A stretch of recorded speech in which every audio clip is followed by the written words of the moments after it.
Welcome to the Free Kit Martin podcast. We're going to start today with a date, May 11th, 2019. Kit Martin was at the Muhammad Ali International Airport in Louisville, Kentucky.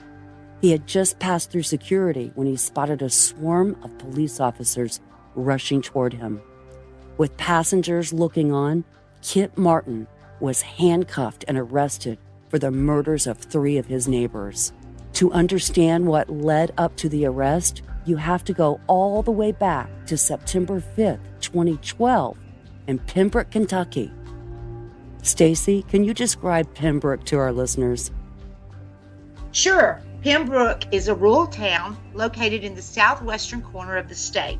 The town was mostly made up of older houses with lots of land and farm fields. The small town was just a short drive from Fort Campbell, where Kit was stationed with the 101st Airborne Division. He was an Army major and flew the Apache attack helicopter.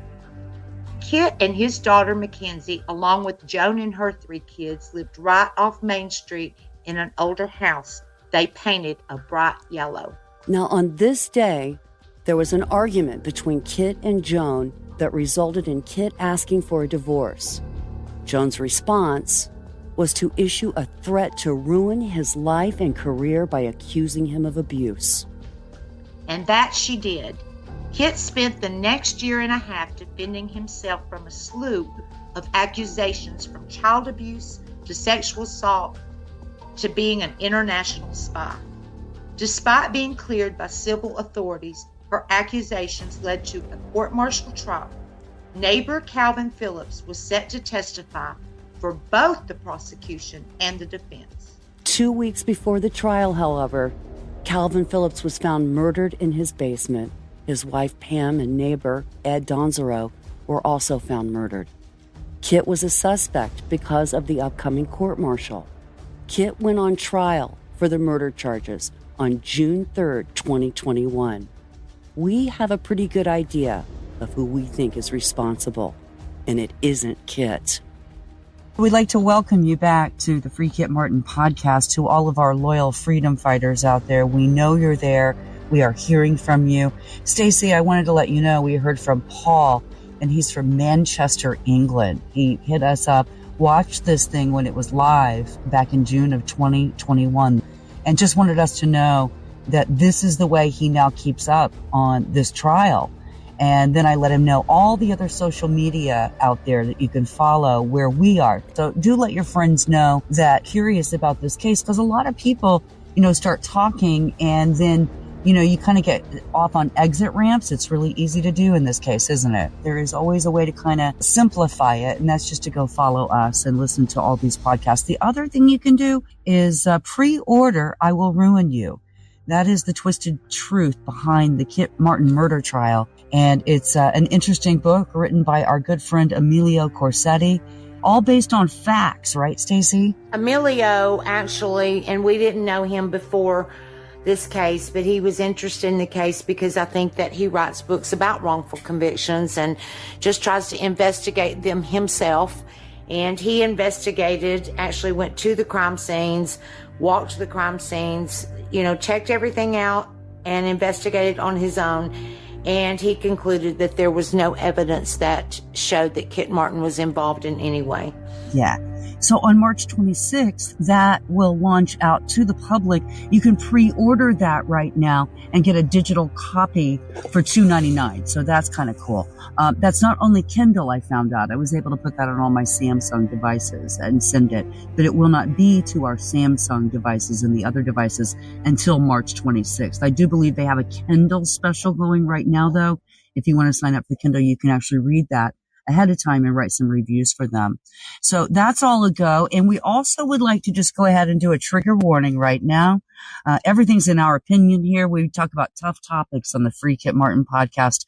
All of that is directly ahead of us. We just want you to know that listener discretion is advised. So for those of you who followed the Free Kit Martin movement closely, you know that the appeal went to the Kentucky Supreme Court. They ended up reversing the charges on arson. So that all went away, but the murder charges did not go away.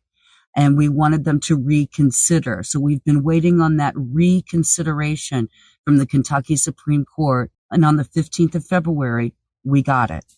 Yes, we did. And it was not what we hoped for. And it was very disappointing because we would expect or would have thought that if we had a decision that the bare minimum, we would have had a reason why. But as a matter of fact, it just said that the request had been denied and we didn't really get an explanation. And that was disappointing.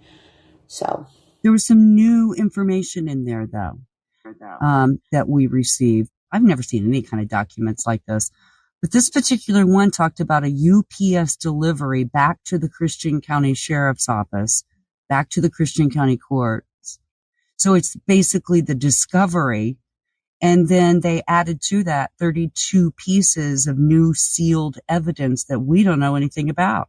Yes, and that's very, very, very puzzling to me, Crystal, because I'm just going to share something with you and our listeners, is that we have been trying to get that discovery. We being the Kit and the family and I have been trying to get that discovery. Now, I'm sure that his lawyers probably had that, but he never ever saw every piece of that discovery.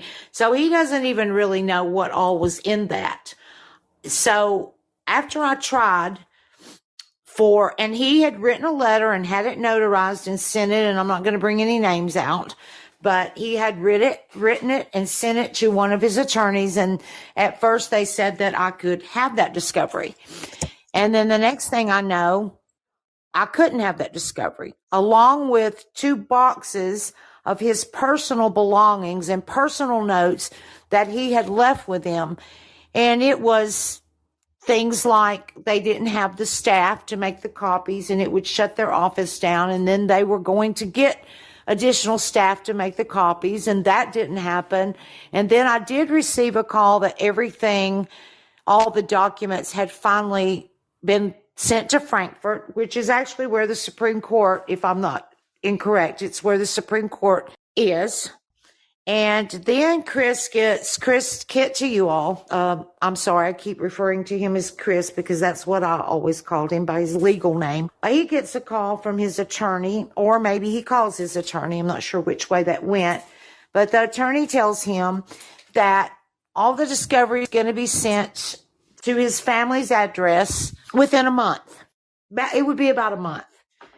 Interestingly enough, that's when we get the decision from the Supreme Court. And I'm not sure how anybody knew how long that was going to take or when we would have that answer.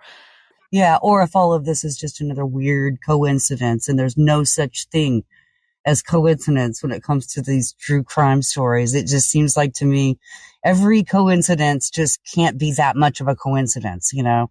That is amazing. So, have you spoken to Kit since the reconsideration? Yes, and actually, I dreaded telling him, but I didn't want him to just receive some cold letter saying you've been denied.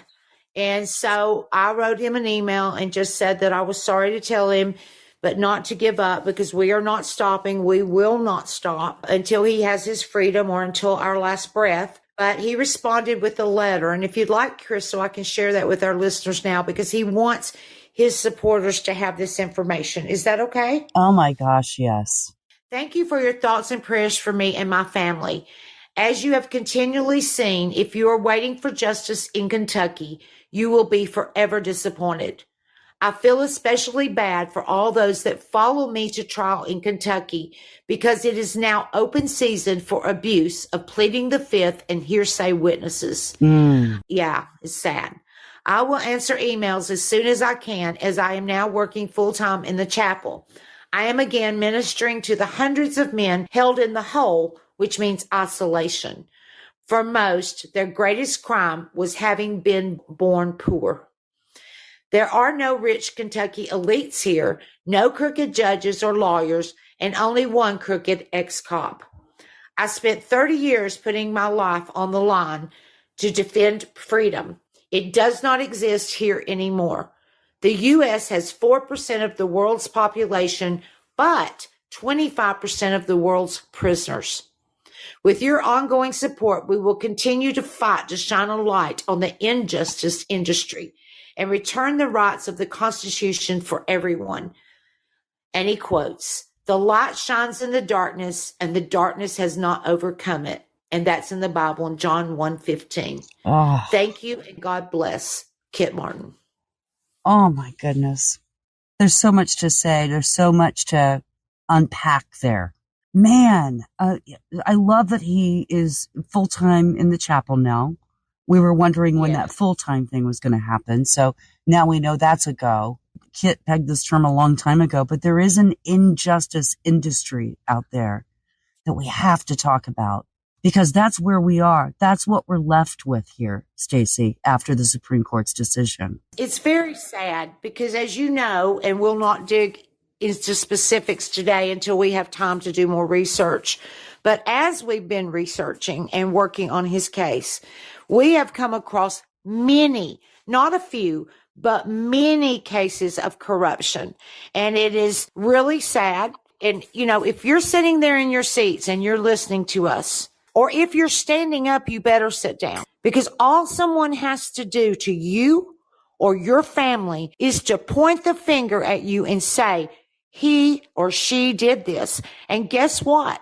If you can get the police or political figures or whoever it may be behind you and support you, they're going to look at that person and they're going to find a way to convict them. And we see many cases of out there. It is very, very scary. We're talking about Kit Martin, who is not just a military hero. He is a human being who never even had a speeding ticket. And now he's convicted of 3 murders with no evidence, 0 evidence that we can't disprove.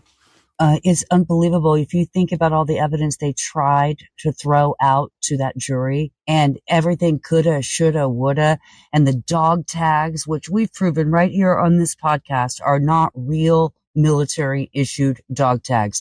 Number 1, he's not Catholic. Number 2, they don't use nicknames on dog tags. We know that there's regulations. You used to work in regulations in the Army, and Stacey knows what she's talking about here. Also, the misleading cell testimony, how it, especially with Scott Smith and what started this whole mess in the grand jury to begin with. That was some misleading cell phone testimony. Are you with me on this? Absolutely. Very misleading testimony just to get the indictment, to even have Kit Martin in the courtroom at all. It was misleading. And then they asked for, if I'm not mistaken, a directed verdict to say this case needs to be thrown out. This detective has given the grand jury false information to get this indictment. He said that Pam Phillips, one of the victims, and Kit Martin's phone took the same pathway of travel. They did not. The cell brought records, is proof. It shows that the phones were in opposite directions. They did not travel together. But, you know, I wonder, Crystal, did they check anyone else's phone to see what path that phone went in? You know, they choose one person and they say, yeah, he did it. We're going to show he did it. Did they check anyone else's phone, Joan, to see what direction her phone was traveling? That's right. We have to talk about Joan when it comes to the phone because she had Pam Phillips' phone, and Pam Phillips is one of the victims. That's why you see the hashtag all over social media. Joan had the phone. Joan had the phone in this case and never had to step foot in the courtroom. The most important thing was Joan Harmon and her son taking the fifth. I think that radically changed the outcome of the case. If the jury had known what Joan had to say, if she had to sit in that courtroom and answer questions, if her son had to sit in that courtroom and answer questions, this would have been a different outcome. But even though she was subpoenaed to come and testify in the trial, not only did she not have to answer questions, but the jury wasn't even told that she had taken the fifth. They weren't even told that she'd been subpoenaed. We weren't allowed to tell the jury, in fact, that we tried to get her there. And my concern is not only did they not have their information, but the jury may have decided that we didn't want her there. And that's the opposite of the truth. We know that in some way there was some connection because she had the phone of one of the victims. So even just that one little fact is so stunning and disturbing. The son's involvement, that was another thing that we didn't really get to know a lot about, why he would be taking the fifth. Can you shed a little bit of light on that, please, Tom? I think they took the Fifth Amendment and refused to answer questions and refused to come to court because they're involved in this case. I think the reason someone takes the Fifth Amendment is because there is criminal activity that they have engaged in that they don't want to answer questions about. And so that's what I believe occurred. So Joan Harmon knew that she would either have to lie or she would have to tell the truth about her involvement in this case, and she didn't want to do it. I'd like to point out that Joan Harmon's connection to this case is apparent and known by everyone who investigated. Nothing is more telling than the fact that Joan Harmon's boyfriend was so well known and considered to be potentially part of the case that his own brother, who was on the sheriff's department, was removed from the crime scene on day one because of a potential conflict of interest. So it isn't something that we as defense attorneys came up with. This is not a scam. This is something that the police, way before any defense attorneys were involved, on day one said Joan is potentially involved in this. Pled the fifth. Oh my God. And didn't have to do it in front of the jury. The jury never knew she even walked in there. Unbelievable turn of events. And that changed everything. It changed the whole direction of the case, as far as I'm concerned, in the trial. Yes, it did. And the reason that I point out, and I could be wrong, again, I haven't seen the discovery, and Chris has not seen all of the discovery. And so, which I don't even know that that's constitutional. Maybe it is, because the attorneys, I think, had it. But, the reason I said, did they check the path of Joan Harmon, Gara, Martin? Adele Gritton, we are looking for you to be on this podcast. We would like for you to come, please, be on the Free Kit Martin podcast and talk. For the love of God, we want to hear from you. Yes. So the reason I said, did they check the path of her phone, is because, as we've stated many times, she comes to the AT&T store, I believe in Hopkinsville. She brings the victim's phone in. When they realize it's Pam Phillips' phone, they call the police. Instead of staying there to talk to the police to say, I found the phone, or whatever excuse she had, wouldn't you want to do that? Instead, she grabs her kids and scurries out before the police officer even gets there.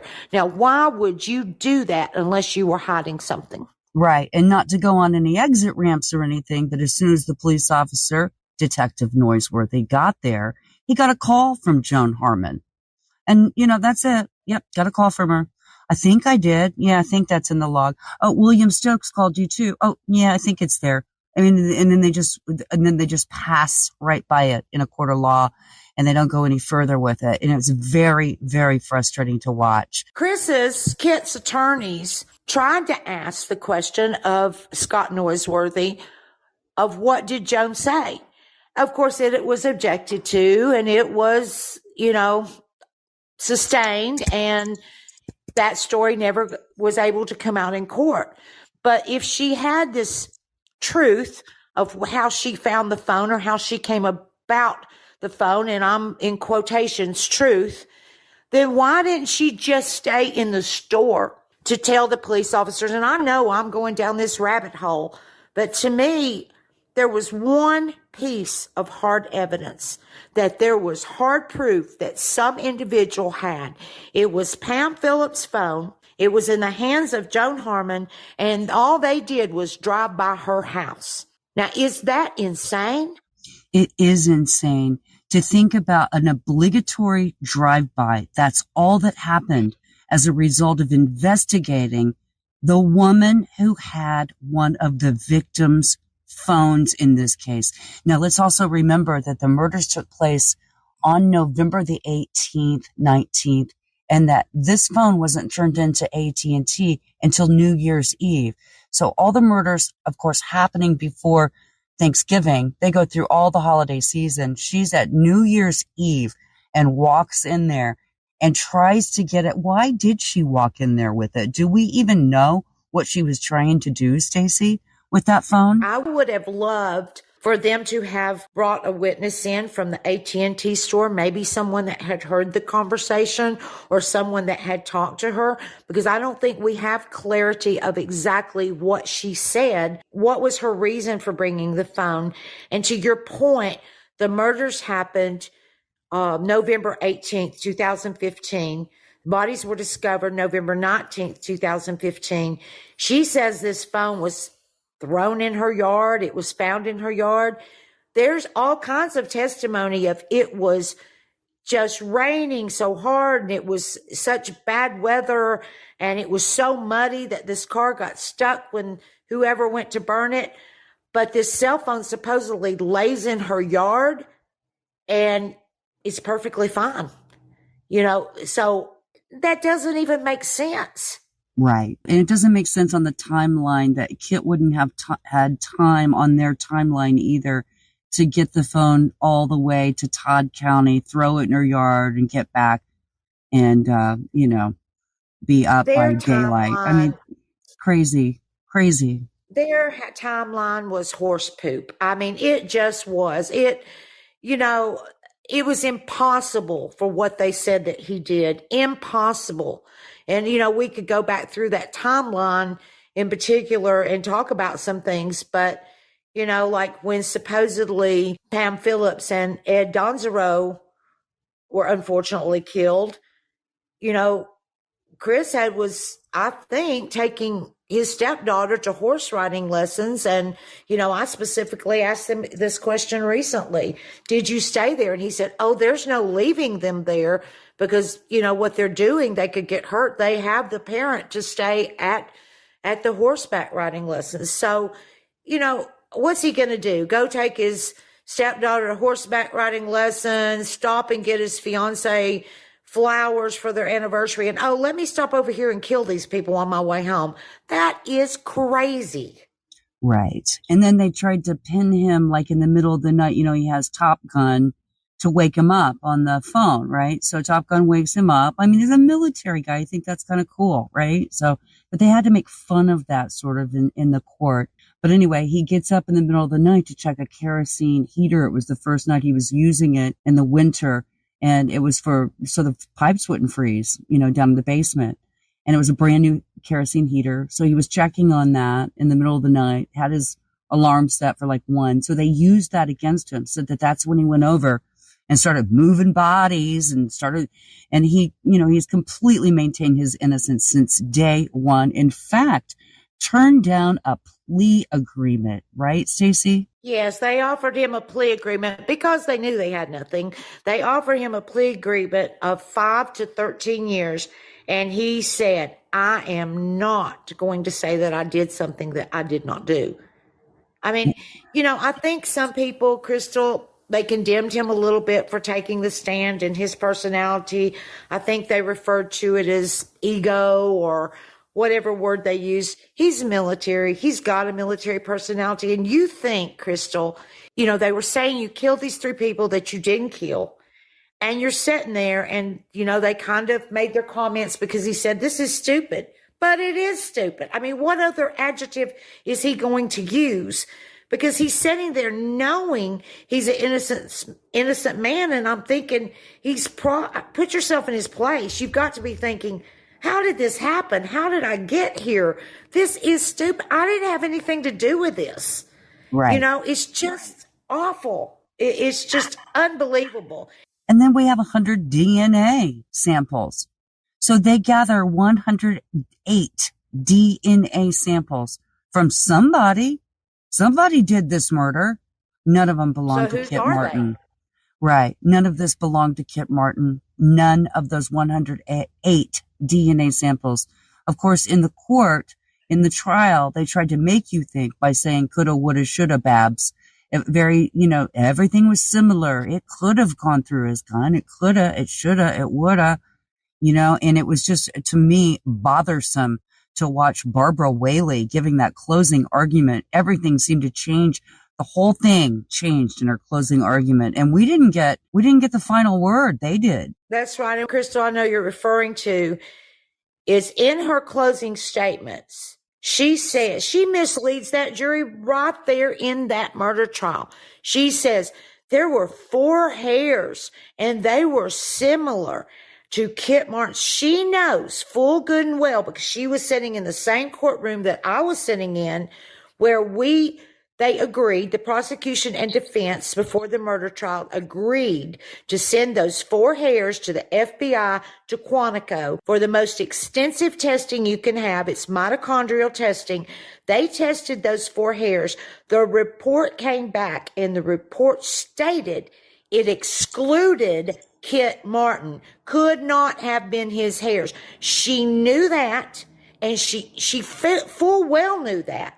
And still she makes a closing statement to get a man in prison for life to say they were similar when she knew they could not have been his hairs. How does that woman lay down and sleep at night? I know there's a lot of people in this case that I wonder how they lay down and sleep at night, because they pointed to the guy across the street and said, he did it, everybody. Look here, he did it. And, this woman has gone around town here for a year or so saying he's capable of doing it. So surely to God, it was him that did it. And just no evidence, zero evidence. And here we are, 12 people convicted Major Kit Martin in a court of law in Kentucky. Crystal, I can't help but to have a question about that. They had so many people, and I'm just going to go there. They had so many people to tell them that it could be Joan, Harmon, Garrow, on and on and on, including me. I called Detective Smith myself, and I told him that if he was looking in the wrong place, and he said, well, if you know something, you need to come in and talk to me. And I said, you can come get me. And he said, why will you not talk to me? I said, I don't trust you. I do not trust you. I love you. I know what you've said to the grand jury, and I do not trust you. Oh my God, that's my Stacy right there. That's the queen right there. So my question being, why? Why did they want to pin it on, maybe some of our listeners have the answer to this. I don't. But why would they have a choice here? They have Kit Martin with this up until the court martial that Joni orchestrated. They had this man with this great military record. Like I said, not even a speeding ticket in his lifetime. Then they have Joan, who is a felonist, a bigamist. I don't even know if felonist is a word, but she has a felony. That's a female. That's a female felon. I like it. She has a felony, and she's a bigamist, and she has a history. So why, Crystal, why would they choose, we're going to pin this on Kit Martin? Because they made a conscious decision. They made a decision to deceive, and they made a decision that this man is the one they were going to find guilty. And we as American citizens cannot stand for this.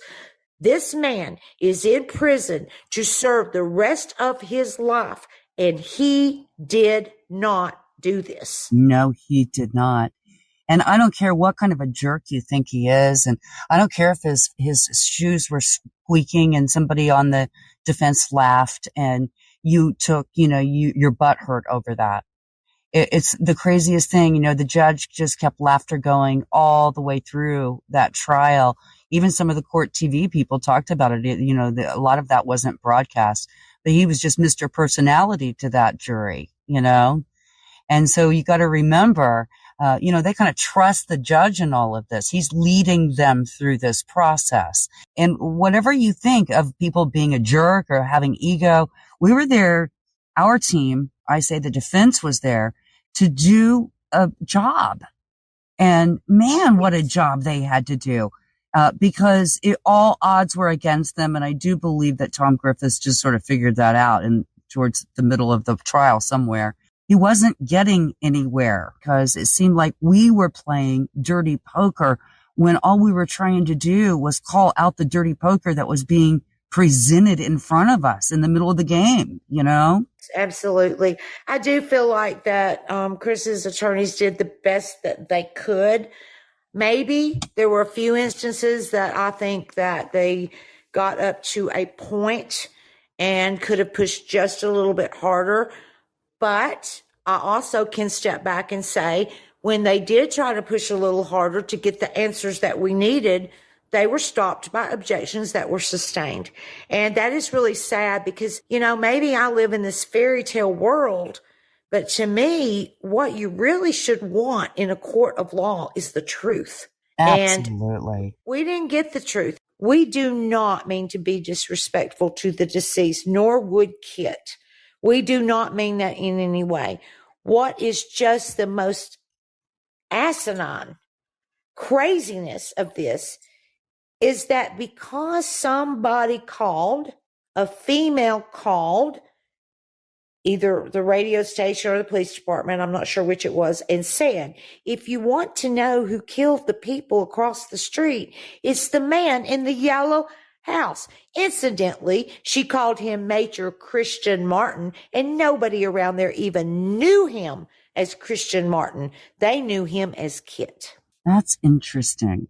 There's a lot of little phone calls that went down on the 18th, 19th, you know, and then also in that time period that Noiseworthy was involved and very much working with Scott Smith on this thing and going to pick up that victim's phone, picking up Pam Phillips' phone from the AT&T, doing the obligatory drive-by Joan's house and nothing else. That's it.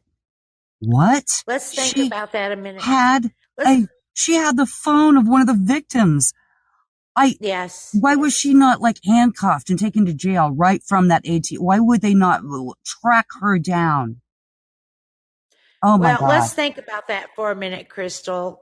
And you know, to put that in perspective, two different situations. Joan has the victim's phone. They drive by her house. Laura, Chris's fiance at the time, maybe 100-pound female, is the only one in her house, and they take the SWAT team in to attack her. Unbelievable. The SWAT team, but Joan that actually had the evidence, they drive by her house? Are you kidding me? Right. And the deal, think about that. Christian County, is that your going rate for a triple murder? Yeah, 5 to 13-year plea bargain. Oh, but incidentally, when we get to the bond hearing, is so serious, we're going to ask for, say he's got to have a $3 million bond to even get out until his trial. And all the time, he knew they were looking at him, even when he lived in another state, because they were coming to the other state and swabbing his mouth and pulling his hairs out of his head.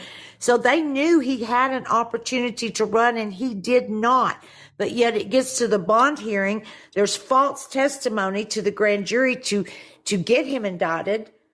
And then we get to, that was the grand jury hearing. Then we get to the bond hearing, and they put a $3 million bond on him, which to me is very unconstitutional because he couldn't get out and work on his case. You know, it's just, you know, it doesn't equal out. It doesn't balance out here. Anybody that will really watch the trial, listen to the facts. Let's just not take into that. Okay, they don't like Kit on the stand. You're not going to like everybody, but does that make them a murderer? No, it does not. I would be a little bit agitated and aggravated and might call something stupid also if they said I did something that I didn't do. I mean, it's insane. It is insane. And you know what? The bond hearing didn't even happen for a year. He was in jail for a year before they even gave him a bond hearing. Okay, since we're talking about Constitution, Bill of Rights, and all that stuff he fought for while he was in the Army, and we have talked about that. Kit and I have talked about the Bill of Rights. And he's like, man, you never want to get to a point where we're disrespecting what so many have died for, in the military. And that Constitution that was written for this United States, it's a magical thing. We here in the United States are a free country, and it's envious to the rest of the world what we created here. Right now, it has become a bit of a banana republic, and it's scary because it's such a big superpower, and here we are messing around with the justice system like this, where this can happen, where an innocent man like Christian Kit Martin can just be tossed into jail for 3 murders that he did not commit. It's absolutely astounding. Crystal, how many years was it before they actually arrested him for the murders? Do you remember? Yeah, the murders happened in 2015, at the end of 2015, and he was arrested May 11th, 2019. So I ask you this. What new evidence did they have between the time of 2015 to 2019? I heard somewhere, I don't remember where I heard it on TV, somebody was making an announcement about he had been arrested. Oh, maybe that was Andy Bashir that made that announcement and said that they had new evidence. He would never speak to what that evidence was. But I ask you, I still don't know what that new evidence is. Do you? No, he's been tried and convicted. We still don't know what the new evidence is. There is no new evidence. They had no evidence to begin with, but they still got their conviction. And you better believe that that's possible in the United States. You better believe that it is the injustice industry. Now we have our reconsideration decision, and the Supreme Court just writes a couple of lines and says no, basically. We now have 32 pieces of evidence that has been sealed. And that is bothersome to us. About? We do want to know what that's about. And we have a couple of options. And so, Emilio Corsetti's book is about to come out here on March 26th. And we've talked to Emilio about this. Let's go to one of our episodes here about 4 or 5 episodes ago, where we talked to Emilio about the writ of habeas corpus. I wanted to give your listeners a roadmap of what's to come. All right, we're ready. All ears. Kit exhausted his appeals because in Kentucky, if you're convicted of a capital murder case, it doesn't go to an appeal court and then you can appeal that to the Supreme Court. It just goes directly to the Supreme Court. Right. All right. This one, so yeah. He can't appeal it anymore legally, but there is a legal avenue available to him, and it's called the writ of habeas corpus. Oh, yes. All right. So what that means is if you can find new evidence or you can challenge the evidence that was used against him, then you can request a new trial. All right. By claiming that he's being unlawfully detained. All right. So that's the avenue that's available to him. But what you need to do is you need to have a lawyer to do that. So there's a couple ways that are open, avenues that are open to him. One is new evidence, and I've come across some new evidence, but the new evidence that I've come across is not strong enough to get a new trial, but is strong enough to use if a new trial is granted. I'll give you one example. I can't go into detail all of it, but this is just an example of something that came up after the trial. Marlene LaRock, I had an opportunity to talk to her, and as you know, she was mentioned in the appeal, right? In fact, they said that Judge John Atkins not giving her the ability to talk was in error. All right, that's in the appeal. Okay. But they said it was a harmless error. All right. So Marlene LaRock, and this didn't come up before the trial. It only came up after Marlene saw some of the court TV coverage. All right. Well, you remember in the trial, on the day of the murders, Pam called Marlene just before she was shot. Marlene says that one of the things that Pam said was that Cal's keys and wallet were laying out on the table. Yes, I remember that. Well, she didn't say that. No one knows that. She said the keys and the wallet were laying out on the table. But then when she saw on the court TV coverage that the wallet was up on the shelf along with the dog tag, she realized that whoever had shot Pam had moved the wallet on the top of the bookshelf next to his phone and where the dog tag was found. Where it was planted. Right? Yes. So how is that new evidence? Well, that evidence points towards the planted evidence theory, right? Mm-hmm. So why would you move the wallet from the table to the shelf next to the phone only if you were also going to plant the dog tag? All right. Now, here's another avenue of what's called challenging the evidence. And I'm not a lawyer. I'm not giving legal advice, but these are some possibilities that are open to Kit. So there are a couple avenues to challenge the evidence that was used against him. And one of them is the dog tag. So Kit already testified that it wasn't his dog tag. We know it's not an official dog tag. Everybody knows that it wasn't his dog tag. But there's no reason that Calvin Phillips would have a dog tag that says Kit Martin on it.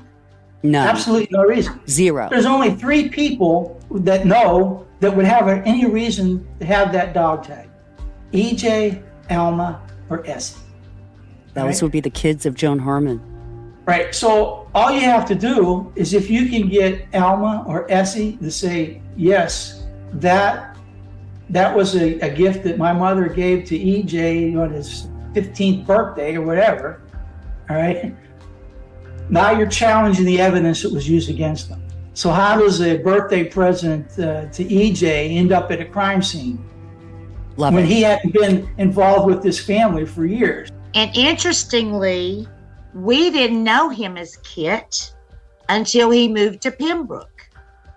It was Chris was his name. So, only the people around there would have known his nickname to be Kit because he was always Chris to all of us. Right. Yeah. So, the dog tag is definitely one example. And then there's another avenue too. There's 2 more avenues in the writ of habeas corpus that you can use. One is ineffective counsel.